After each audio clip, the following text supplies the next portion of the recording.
श्रीमद् भागवत कथा और श्री भक्तमाल कथा अलग नहीं है, वस्तुता एक ही है। बुंदेलखंड परम सौभाग्यशाली है। बुंदेलखंड की पावन जो धरा है वंदनीय और पूजनीय है। यहाँ एक से एक महान रसकाचार्य, महान विभूतियों का प्रागट्य स्थल है बुंदेलखंड।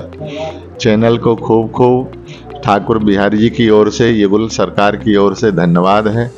खूब मंगल कामना है, फलता रहे फूलता रहे, ऐसी मंगल कामनाएं श्री बिहारी जी महाराज के चरण कमलों में। नमस्कार, मैं हूं हनी दुबे। आप देख रहे हैं बुंदेलखंड 24x7। आज हम मध्य प्रदेश के सागर में मौजूद हैं और यहाँ पर वृंदावन से पधारे रसिक संत महंत श्री किशोरदास जी महाराज मौजूद हैं। दरअसल सागर में एक प्राचीन बांके बिहारी मंदिर है जहाँ पर 5 दिवसीय भक्तमाल कथा का आयोजन किया जा रहा है, जहाँ पर महाराज जी आध्यात्म के बारे में लोगों को समझाने का एक छोटा सा प्रयास कर रहे हैं। ज़्यादा जानकारी के लिए हम सीधे महाराज जी से बात करते हैं। महाराज जी, सबसे पहले तो बहुत स्वागत है आपका हमारे चैनल पर। जय हो। चैनल को खूब ठाकुर बिहारी जी की ओर से, युगल सरकार की ओर से धन्यवाद है। खूब मंगल कामना है, फलता रहे फूलता रहे, ऐसी मंगल कामनाएं श्री बिहारी जी महाराज के चरण कमलों में। महाराज जी, पहला प्रश्न आपसे, भक्तमाल कथा और भगवत कथा में क्या अंतर है? भगवत कथा, श्रीमद् भागवत कथा और श्री भक्तमाल कथा अलग नहीं है, वस्तुता एक ही है। हम चाहे उसको श्रीमद् भागवत कह सकते हैं और श्रीमद् भक्तमाल जी कह सकते हैं। दोनों का समागम है, अंतर कहीं नहीं है। वहाँ भी भगवत भागवत चरित्र लीला रस का वर्णन है श्रीमद् भागवत में, और यहाँ भी श्री ठाकुर जी के लाडले दुलारे जो संत हैं उनका भागवत चरित्र, उनका यशगान वर्णन आचार्यों ने किया है। भक्त भक्ति भगवंत गुरु चतुर नाम बपु एक, इनके पद वंदन किए नासहे विघ्न अनेक। भगवान कहते हैं कि हमारे में और हम जिनके अंतःकरण में विराजमान हैं, ऐसे हमारे लाडले संतों में कोई अंतर नहीं है। भक्ति ही भगवान है, भगवान ही भक्त हैं। यहाँ अंतर नहीं बताया। यहाँ भक्त भक्ति भगवंत गुरु चतुर नाम बपु एक, ये 4 स्वरूपों में, 4 व्यूहों में साक्षात परमात्मा ही कीड़ा लीलावान कर रहा है, व्याप्त है, अंतर नहीं है। एक पद में तो यहाँ तक वर्णन किया है श्री कबीरदास जी महाराज की वाणी के माध्यम से। श्री देवऋषि नारद जी ने प्रश्न किया है बैकुंठ बिहारी नाथ के चरण कमलों में। तो बैकुंठ में जहाँ विराजमान श्री वैकुंठ आदिपति विराजमान हैं, देवऋषि नारद जी का आगमन हुआ है। वहाँ परस्पर भगवान के चरण कमलों में एक संवाद हुआ है। तो नारद जी ने पूछा, प्रभु आप में और आपके लाडले संतों में अंतर क्या है? ये प्रश्न किया, इनमें अंतर क्या है? तो भगवान ने इसका अपने मुखारविंद से स्वयं समाधान किया है। भगवान श्री हरि कहते हैं, नारायण कहते हैं, हे देवऋषि नारद, नारद साधु सो अंतर नाही। हे नारद, मेरे में और मेरे प्राण प्यारे संतों में कोई अंतर नहीं है, हम एक ही हैं। बस हमारा चलता फिरता स्वरूप है वह संतों का ही स्वरूप है। तो नारद साधु सो अंतर नाही, और जो मेरे संतन सो अंतर राखे सो नर नर के जाही। ये श्री ठाकुर जी की वाणी है। सो नर नर के जाही। लक्ष्मी मेरी, आगे वर्णन कर रहे हैं, लक्ष्मी मेरी अर्ध शरीरी मम भक्तन की दासी। अनंत तीर्थ साधुन के चरणन कोटिक गंगा कोटिक काशी। जहाँ मेरे संत ज्ये तहाँ मैं ज्यूं। जिस घर में संत विराजमान होकर के भोजन जीमते हैं, भोजन पान करते हैं, प्रसाद पान करते हैं, उनके अंतःकरण में हम स्वयं विराजमान होकर के उस घर में प्रकट होकर के विराजमान होते हैं। तो जहाँ मेरे संत जिए तहाँ मैं जीऊँ।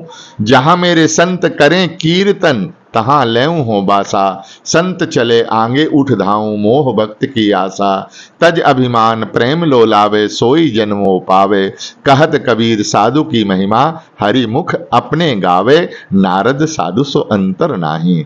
ऐसे वस्तुतः संतों में और भगवंत में, श्री हरि में कोई अंतर नहीं है। उनका ही विग्रह स्वरूप संत हैं, उनका ही विग्रह स्वरूप गुरुजन हैं, और वो ही साक्षात सब में व्याप्त होकर के लीला का प्रकाशन करते रहे। महाराज जी, आप बुंदेलखंड से आते हैं और आपका बुंदेलखंड और सागर से एक अलग ही जुड़ाव है। बुंदेलखंड वासियों के लिए क्या उपदेश देना चाहेंगे? बुंदेलखंड परम परम सौभाग्यशाली है। बुंदेलखंड की पावन जो धरा है, वंदनिया और पूजनीय है। यहाँ एक से एक महान महान रसकाचार्य, महान महान विभूतियों का प्रागट्य स्थल है बुंदेलखंड। इसलिए बुंदेलखंड का सर्वोपरि सौभाग्य है। हम दर्शन करें और जानते हैं बुंदेलखंड में ही विराजमान पन्ना राज के अंतर्गत श्री ठाकुर श्री जुगल किशोर जी महाराज हैं।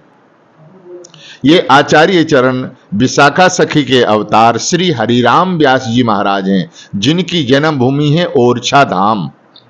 तो बुंदेलखंड की सीमा है। ऐसे रसकाचार्यों ने अपने भजन साधन से प्रकट होकर के प्रत्यक्ष में श्री युगल सरकार को प्रकट किया है, जो वर्तमान में पन्ना राज्य में विराजमान है, पन्ना में विराजमान है। ऐसी भूमि है। हमारे परम रसकाचार्य स्वामी श्री नरहरदेव जी महाराज, उनका प्रागट स्थल गुड़ा गांव है, जो इस बुंदेलखंड की पावन धरा, जो साक्षात श्री जगन्नाथ महाप्रभु के स्वयं अवतार हैं। उनके सेव्य ठाकुर श्री गोरीलाल जी महाराज हैं, जो वर्तमान विराजमान श्री वृंदावन धाम में विराजमान हैं, जिनका हम लोग मंगलमय दर्शन करते हैं। ऐसे अनेक विभूतियों का प्रागट्य स्थल ये श्री बुंदेलखंड है। तो हम तो संदेश यह देना चाहते हैं कि बुंदेलखंड वासियों के अंतःकरण में पराभक्ति विराजमान हो, घर घर में भक्ति महारानी विराजमान हो, घर घर में नाम रूप लीला धाम का प्रकाशन हो, और जहां नाम रूप लीला धाम का प्रकाशन होगा, उनके अंतःकरण में वहां किसी तरह की व्याधि नहीं होगी। यादि व्याधियों से जीव मुक्त रहेगा, सदा उनका मंगलमय कल्याणमय मार्ग खोला रहेगा। महाराज जी, पहले हम कहते थे हिंदू मुस्लिम सिख ईसाई आपस में सब भाई भाई। बदलते दौर में परिवेश में ये सारी चीजें कहीं ना कहीं खत्म होती जा रही हैं। हाँ। एक संत के नाते आप इस पर क्या कहेंगे? हमारा तो यही भाव है, सत विचार होना चाहिए, जिसको हम कहते समरसता। सम भगवान के ही अंशभूत हैं। यदि न्याय की दृष्टि से देखा जाए तो ईश्वर अंश जीव अविनाशी। ये जातियों का विभाजन तो हमारे लोक शिष्टाचार के उस नाते से है। वस्तुतः सारा जगत, सारी त्रिलोकी जो है ना, भगवान की ही अंशभूत है। हमें किसी तरह का आपस में बंटवारा नहीं करना है, मिलजुल करके बस हमारा जो मार्ग है, हम अपने मार्ग में विराजमान होकर के और भगवान की भक्ति करने का सर्वतंत्र स्वतंत्र हमें अधिकार परमात्मा ने दिया हुआ है। तो मिलजुल करके जो कार्य किया जाता है, उसमें भगवान की कृपा से सफलता मिलती है। महाराज जी, आप जहाँ पर कथा कर रहे हैं, बांके बिहारी मंदिर और बड़ा बाजार को मिनी वृंदावन कहा जाता है, और सरकारें भी प्रयास कर रही हैं वहाँ पे वृंदावन लोक बनाने के लिए। आप वहाँ पर पहुँच रहे हैं, कैसा आपको वहाँ पे आभास हो रहा है, कैसा लग रहा है? हमारे हृदय से यदि पूछा जाए तो हमें ऐसा लगता है, जब हम बड़े बाजार की सीमा में और श्री अटल बिहारी सरकार के चरणों उपस्थित होते हैं, तो हमें लगता है कि हम वृंदावन की सीमा से बाहर नहीं हैं, क्योंकि हमारे आचार्यों ने इसका विशद वर्णन किया है। हमारो वृंदावन और माया काल जहानी व्यापे, तहाँ रसिक सिरमौर, छूट जात सत असत भावना, मन की दौरा दौर, भगवत रसिक बतायो श्री गुरु, अमल अलौकिक ठौर। हमारो वृंदावन और संतों का उर माने होता है हृदय, जहां विराजमान है वहीं वृंदावन है। बात करने के लिए धन्यवाद।